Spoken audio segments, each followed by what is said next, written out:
Hello and welcome back to another edition of our Power BI Monthly Digest, and it is the month of September. I'm Manuel Quintana.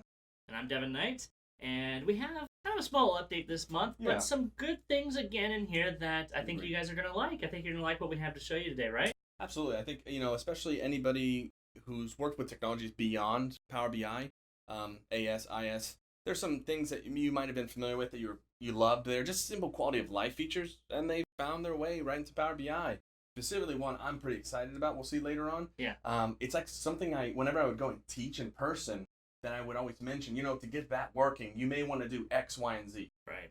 They're no longer going to be needed, but that's a surprise for later. Ooh, I like surprises. September surprises. September surprises. All right, well, I think the first thing we're going to start to look at is some of the data visualization stuff as well, right? Yes, absolutely. Yeah. It's kind of a two-part approach, kind of a front end and a back end we'll talk about. Okay. We're going to discuss the back end part first. Okay. So what we're going to relate to here is the report theme files. Now, some of you may not be leveraging this, and that's perfectly fine. I think this is really a feature that's meant for truly going all the way out, customize this, standardize your visualizations. You might be thinking, well, I want to standardize my visualizations. Absolutely, I get it.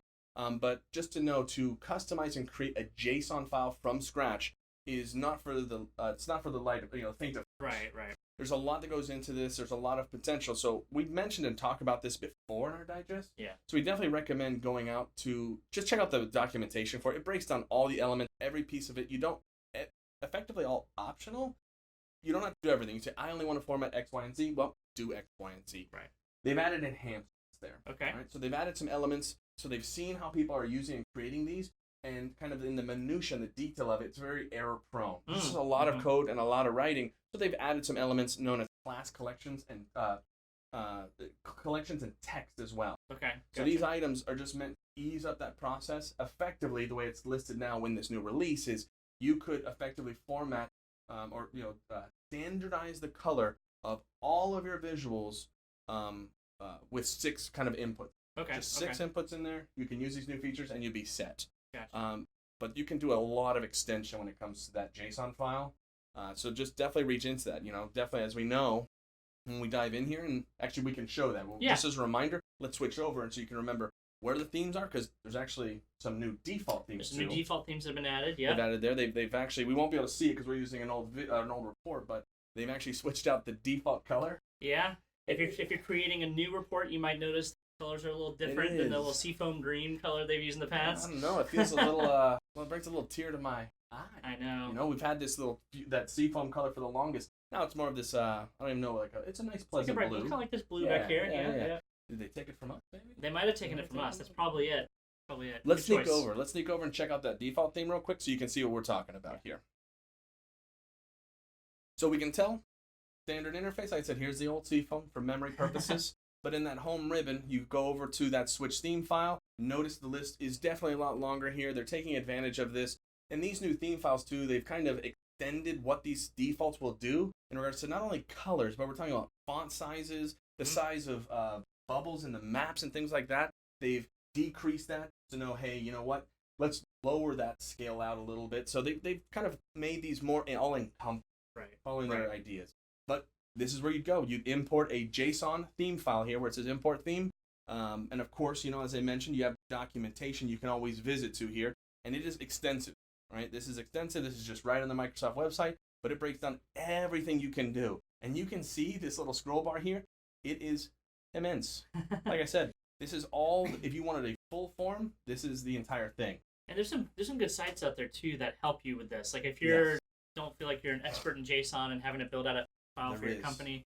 PowerBI.tips has a good theme generator that you can use. Is that the V3 generator? Yep, pretty good one.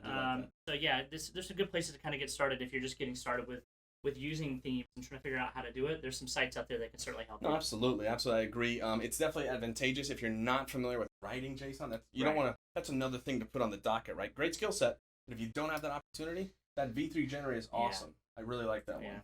The other thing that we're going to talk about today is a little bit of a carryover from last few months, or it might have been last month, I can't recall, where we learned about how you can now personalize the visualization. Yeah. So we learned last month, I believe it was last month. Yes, and it's still in preview. Yeah, still in preview, but we learned last month how you can actually add in custom visuals to personalize within side of the visualization pane. So that way, every time you Yeah. open up a new Power BI desktop, it'll have those there. visualizations in there, just like their default ones almost. Exactly. That was the idea. I think in quotes it was now you can make your custom visuals be out of the box visuals. Yeah. So they're always Yeah. with you. So we had that and last time. And it was in conjunction to something we talked about a couple times ago, organizational visuals, Yes. where we had this capability of going to the Power BI service, and you could effectively, import one of those custom visuals. Right. And this was for administrative, right? On the administrative side, and then this would be a organizationally approved theme. So when you went to the marketplace through the desktop tool, that is, you would have two tabs: marketplace or the ones approved by organization. It made it great and easy for organizational purposes. So it's like, let me, instead of going through the 200 plus that are here, let me just go to the ones I know my organization uses. That was great. Now these two, the personalized and the organizational one, coming together? there's a relationship now. They're getting together. All right. This is a great addition. Once again, it is on the service side, so we're going to actually do a little something different. We're going to take you over to the service. We don't do it too often here. We usually focus on the desktop. We're going to head over to the service so you can see where we can do this, and also show you guys some other features out there that you probably already noticed, but we're going to bring it to your attention just in case. Yeah, so while we're there. let's go launch over to the service itself. So let me bring this up right now. We have this link. So I'm just on my home area here, and right away, you've probably noticed it just in case, you have this new look option. Now, more than likely there's going to be in the future this capability of moving between multiple themes, but right now we have this standard one, and then this very much mimics the new theme that we're seeing in that desktop tool.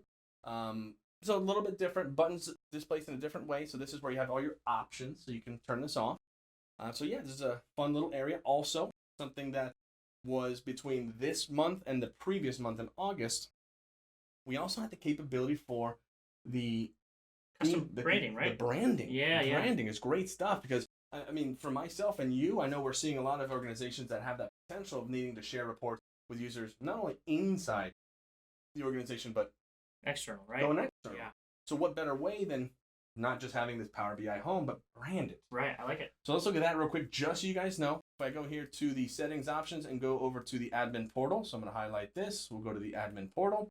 Right here, bottom option, custom branding. You have three things in here that you can configure. You can upload an image for the logo. Mm-hmm. You can change the cover image, which is effectively going to be like the banner that's here at the top. Right. Mm-hmm. And then if you want the theme color, it's just going to be the overall theme within it as well. So if you add a actual cover image, there'll be like a little bar on top of it that'll pick the color. A lot of times you just want this theme color to coincide with whatever cover image you're choosing. Yeah, that makes sense. But now your page is going to feel like your page. Nice. I like that. Yeah, Very cool. Fun stuff. So we see organizational visuals, something we've talked about. This is actually where you would go to set this up so you can effectively make personalized visuals. So that whole custom visuals, make them out of the box by default. Okay. So me as an administrator, I could say, these are the three that we like to use. Push it out to all of my users. So how does that work? Would they have to be logged in at some point to be able to actually connect to and see that? Absolutely. Okay. As we know, whenever you're on the desktop tool and you hit that From Marketplace button, it prompts you to sign in. Right. And based off of that sign in, you see your organizational visuals. And with that sign in, you'll also get these set and done for you. So they'll automatically be in my toolbox. That's Absolutely. Awesome. So the way we do it, we can only show a piece of it actually. This is, of course, going to be released on the service. So in the region that we are currently, it actually isn't there, but you would just find the custom visual in focus, the one that you want to put out there. Uh-huh. Hit the settings button, and you get this pop-up. We've seen this before, but there will be a new option under access directly underneath this, which will allow you to push this to the other users. Okay, gotcha. I've got this image right here, so I'll bring this up so you guys can see right here what it looks like. So you can see this is exactly where we just were. There's a new little section here, and you simply just toggle this on. This is a per visual thing too. Okay, so gotcha. You can still have some that are left to their choices to pick if they want to leverage or not. Makes sense. Yeah. So I definitely like that one. Just streamlining the process even more. Yeah, because there's definitely going to be some visuals that your organization uses a lot. Maybe your particular department uses finance, like Gantt chart over and over and over and over. And if you want to have that plugged in as a default, that'd be great. You can easily turn that on now. And you get a junior developer in who's new to the mix, not certain. He loads up his Power BI desktop, logs in, everything's there for him. I wonder if you'll actually have some people assume now that some of those visuals are default out of the box, even when they're not. It could absolutely happen, but I think that's an easier conversation to Yeah, have. right. Like, where do I find this? Where do I find it? Yeah. Cool. So the next thing we're going to start talking about more is on the modeling side, the analytics side of things here. Sure, yeah. And we're going to start discussing some of the format capabilities of measures that you have. So you have some measures in there, and I want to be able to format. You probably know already under the modeling ribbon, there's a format section. Yes. But they've enhanced that a bit, right? They have. As you've mentioned, it's been around for the longest. Go to the, you don't even have to be. You could be in the home ribbon, data view, whatever. You go to the modeling ribbon, and there was a format. Format general is the default. You could switch it to numeric, currency, whatever you like. Right. If you're not using it, highly recommend, be familiar with that. It's a critical piece of the process. But now, what you can do is in the model view, so not the model ribbon, you can access the properties of a field. And in the properties of that field, you can now set custom formatting. So there is a drop-down list available to us, but this is something that we've seen in other technologies. Integration services, analysis, reporting services, where you can say, I need, let's say we're working with, numeric values representing money. I need it to be like this when it's positive, and I need it to be like this when it's negative. You can very easily set this up and get it going. Yeah. And this is going to be set up where now whenever that is used as part of visual, it'll display. And the way that it's formatted is kind of like a VBA type syntax, right? Exactly. Yeah. That's exactly what they use. So once again, potentially a little bit of a learning process if you need to, but this is really compact. And if anything, you could just use if you just kind of go and look at the VBA style syntax, there's a whole list, and it says time, numeric. It has all the various categories of data types and what you can use, because there's some predefined things. The whole thing with time where MM versus MMM. So you can definitely check that out if you're unfamiliar with it. Extremely helpful, but now this is completely at our fingertips. It's awesome. We can do this. A lot of people might have been using I've seen a lot of calculated columns potentially using the format function. Yeah. No, not needed anymore. Not needed. Let's swing over if we can show that real quick. So we can look, we've got this matrix here, right? We got some sales amounts. Traditionally, historically, you could go right here to this modeling ribbon like we talked about, select the column in question. So if I go here and go to sales amount, select it as such, we can just choose this format. Pick what you want. This effectively is going to be a similar process in how I'm deciding this, but once again, I'm in firm control over the positive and the negative. So if I wanted to change it, I can. So sales amount, but remember, this is only in the model view. Go here, find my sales amount. Here's the properties for it, just here, and you'll notice we have this format. Now there's a new option, custom. Upon selecting this, a new area will open up just underneath. This will take you to the documentation. So that's where we were mentioning, where you can see that VBA style syntax. Here's our predefined list. It's minimal, but it can serve its purpose. But you can do whatever you want. So for instance, I could simply go with, let's say, $, hashtag, comma, hashtag 0. That's going to be my positive element. And just in case, when we say hashtag, that's basically any numeric value. If there's no value, then do nothing. If we place a 0, it basically say, show that number. There's no value, then put a 0 in that place. Colon. Now, what do I want to do if we have a negative? So I'm going to go here. I'm going to do mine in parentheses, square. Well, you can do whatever. This is the fantastic piece of this. Yeah, some financial statements are used to seeing negatives red or in parentheses. So having the ability here to kind of customize it to specifically say, I want to see negative values in parentheses is a big deal to some people. Absolutely. And you can see it gives you a small example right underneath it. So you're like, oh, wait, I forgot my decimal places. So you could do a .x0 or .00. You could do, that's the magic. You can do whatever you want. Yeah, that's awesome. That's the great part of it. So we got this set. Now that it's done, I can go back to my visualization, and you can see sales amount is set. It's been used in this visual, and it's been updated. Very cool. Yeah, really fun simple, stuff. Easy to do. I like things that are simple and kind of straightforward. Absolutely. Even though you're doing some customization there, that really wasn't that difficult. I think it was pretty easy to understand. Yeah. Cool. So the next thing that we're going to look at is almost a continuation again of something that you can see the Power BI team's been investing in over time. Yeah. Which is the conditional formatting. So we've gotten conditional formatting in all sorts of little places like the headers and the titles and things like that. Now we're getting conditional formatting in some new places, right? Absolutely. Definitely a reoccurring theme. Yeah. Not to use the word theme when we were just on theme right. files, but it's definitely a reoccurring theme. And you know what? It's awesome. Yeah. And the goal is to have conditional formatting everywhere, and we're pretty darn close. Yeah. I mean, right? We have titles now, backgrounds. I mean, you name it, we can do it. These are some small additions. One that's very important is the capability of doing borders, I think. Yeah. So I just mentioned the background. Right. sometimes, for instance, if you're doing like a card visual and you're doing custom, putting the background on the card visual might be too abrasive. It might be, too big red square. Well, now you can simply just do the border, right? And we can control border thickness. So just put it in red, put it in green. So it's another option, right? We'll have gauges now too. That's gauges a cool is in there. And we also have the capability of, and this is something that I personally haven't used, but it's an awesome feature. It's called the alternate text, or the alt text area. This is for, we've also had those enhancements for those users who need accessibility. And this allows, the alt text is basically what is used by screen reader applications. Yeah. So now conditional formatting has now been added in the alt text. Very cool. So screen readers will now pick up whatever you've dynamically put in there. I like it. Pretty awesome. Pretty awesome. Cool. I think let's take a look at it, right? Absolutely. We gotta check it out. Do that real quick.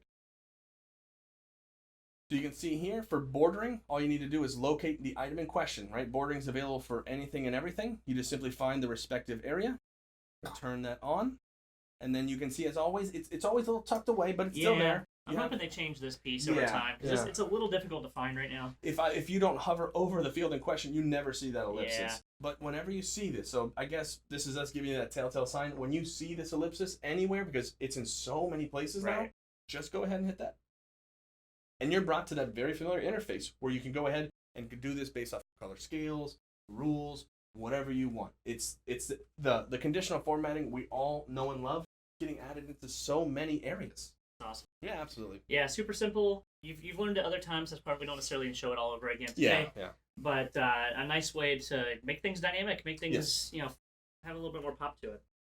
So I think the last thing, again, kind of a small update today, but the last thing that we have is around drill throughs, right? Yeah, this was that secret I was talking about. Yeah. So I think the problem here, first, let's state the problem is a lot of people, for many, it's not obvious when you have a drill through turned on a report. Correct. So we're kind of talking from an end user's perspective. Yeah. We as report creators love drill through. I mean, the capability is fantastic, but especially in the infancy stages of the implementation of Power BI, this is the first report your users are going to ever consume. Right.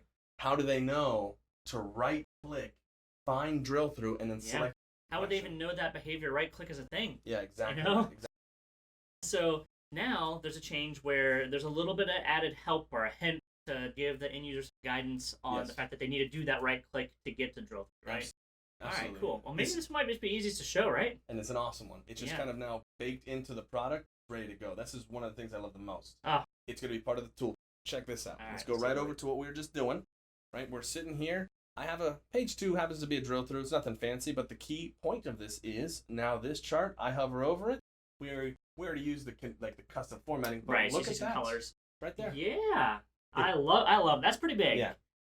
I know some of these things seem really small, but that is probably one of the biggest things that I see when we do classes and we teach people.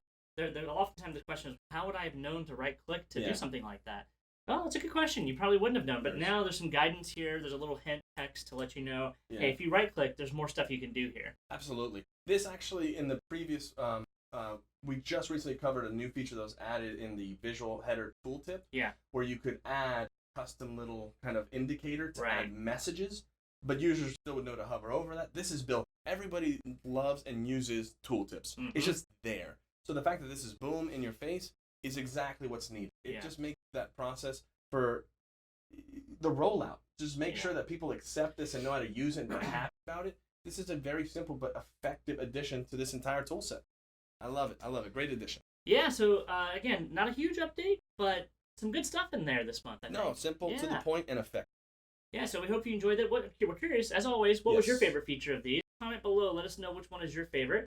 And of course, as always, subscribe, check out some of the other things we do. Make sure you look at the paid training that we do as well. If you go to pragmaticworks.com, on our site, we also offer 2 classes for free for life. We have a Dashboard in a Day course, which is, of course, all about Power BI. And then we have App in a Day course, which is focused on Power Apps. Both of those courses you can sign up for free if you sign up for our free trial of our on-demand training, our on-demand learning. From there, you'll have a bunch of courses you see. 2 of those that I just mentioned, Dashboard and App in a Day, are there for life, so you can watch them as much as you want.